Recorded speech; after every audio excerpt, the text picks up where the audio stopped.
Hi everyone, in front of me I've got Google Pixel 10 Pro XL and let me share with you how to activate automatic system updates on this device.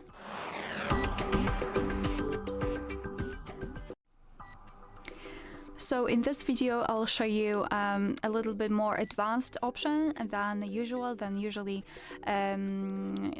seen in the settings. So first of all we have to open the settings, of course, and here let's scroll until you'll find the option About Phone.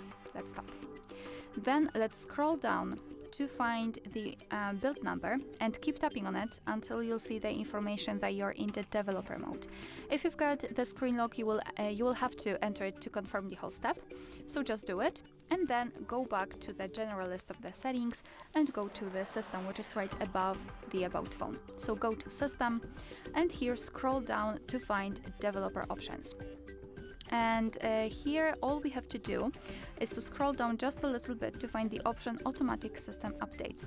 If you've got this option turned off, simply tap on the switcher to turn it on, and from now on, since this option is active, your device is allowed to apply the updates whenever it will be restarted, and of course whenever the update is available. So there is a chance that you won't even see the update coming because your device will not notify about that. It will simply apply the update. Of course, you can turn this option off just by tapping on the switcher again. Let me quickly go to software updates here. I just wanted to check whether here we've got another option connected to the update, but as you can see, not really. We've got only the option to check for the system updates. We cannot customize it here. Alright, so and that will be all. Thank you so much for watching. Please hit the subscribe button and leave the thumbs up.